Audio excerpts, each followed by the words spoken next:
বর্তমান যুগে রিলেশনশিপ নিয়ে সবাই কম বেশি অনেক পেরেশানিতে আছেন। কেন জানি মানুষের মাঝে দূরত্বটা দিন দিন বেড়েই চলেছে। প্রত্যেকটা ঘরে কম বেশি রিলেশন প্রবলেম লেগেই আছে। তার জন্য আজকে আমরা জানবো কেন আমাদের মাঝে বর্তমানে রিলেশনশিপের প্রবলেম বাড়ছে, পরক্রিয়া বাড়ছে এবং কি ডিভোর্সের পরিমাণ বাড়ছে। তার জন্য আমি ৫টা পয়েন্ট রেখেছি আপনাদের জন্য। আর তার আগে বলে নেই আমি কে? আমি আপনাদের হোস্ট এন্ড দোস্ত স্মার্ট জেরিন চৌধুরী। আপনাদের জন্য নিয়ে এলাম নতুন রিলেশনশিপ হিলিং টপিক, যেখানে আপনি প্রবলেম এবং সলিউশন দুটোই পেয়ে যাবেন। তো ফ্রেন্ডস, ভিডিওটি যদি ভালো লাগে অবশ্যই সাবস্ক্রাইব করতে ভুলবেন না এবং লাভ লাইক হাই হ্যালো দিয়ে ফ্রেন্ডদের সাথে শেয়ার করে দিবেন। আমাদের মাঝে বর্তমানে যে রিলেশনশিপ প্রবলেমগুলো চলছে তার মধ্যে অন্যতম কারণ হচ্ছে কথোপকথন বা কমিউনিকেশন গ্যাপ। আমরা আমাদের পার্টনারের ইন্টারনাল ওয়ার্ল্ডে কি চলছে তা কিন্তু অনেকেই জানি না। তো সর্বপ্রথম আপনার পার্টনারকে ভালোবাসার চাইতে বোঝার চেষ্টা করুন যে আপনার পার্টনার কি চাচ্ছে, তার মনের ভিতরে কি চলছে বা তার ইন্টারনাল ওয়ার্ল্ডে কি চলছে। আমাদের প্রত্যেকটা মানুষই কিন্তু ভিন্ন ভিন্নভাবে চিন্তা করি। খুব কম মানুষই আছি যারা একই চিন্তায় আছি। যদিও একই চিন্তায় থাকি তা আমরা একে অন্যকে সাপোর্টের জন্য থাকি। কিন্তু বাস্তবিকভাবে কিন্তু আমাদের প্রত্যেকটা মানুষের ভেতরেই একটা আলাদা জগৎ কাজ করে। তাই আপনার পার্টনারকে ইন্টারনাল ভাবে জানার চেষ্টা করুন। প্রথম যদিও একে অন্যকে জানার ইচ্ছা খুব বেশি থেকে থাকে, ধীরে ধীরে আমাদের কথা শোনা খুবই কমে যায়। একে অন্যকে গুরুত্ব দেয়া কমে যায় এবং কি ভালোবাসার বহিঃপ্রকাশটাও কমে যায়। এটি কিন্তু দূরত্ব বাড়ার অন্যতম প্রধান কারণ। নাম্বার ২, আবেগগত শূন্যতা।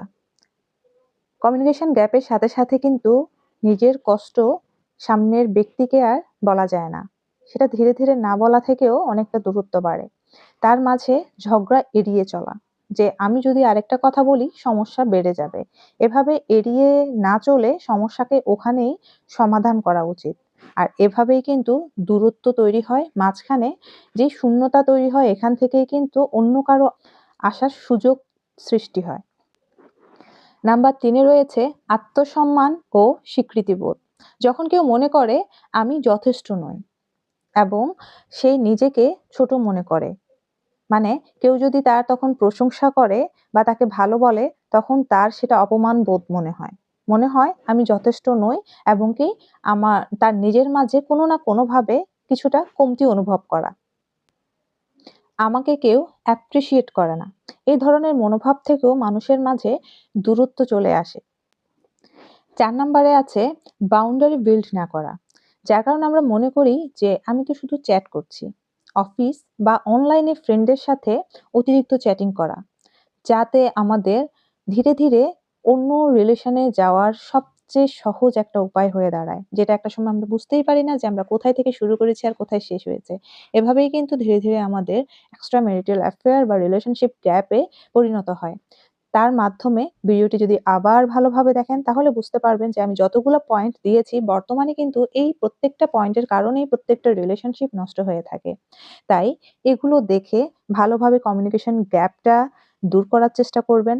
প্রবলেম সাথে সাথে সলভ করার চেষ্টা করবেন। একে অন্যকে সম্মান দেওয়ার চেষ্টা করবেন এবং কি প্রত্যেক সময় আত্মসম্মান বোধের সাথে সাথে কিন্তু অ্যাপ্রিশিয়েট করার চেষ্টা করবেন।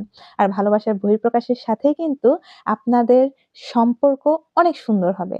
তো ভালো থাকবেন, সুস্থ থাকবেন। নতুন ভিডিও আসা পর্যন্ত আল্লাহ হাফেজ।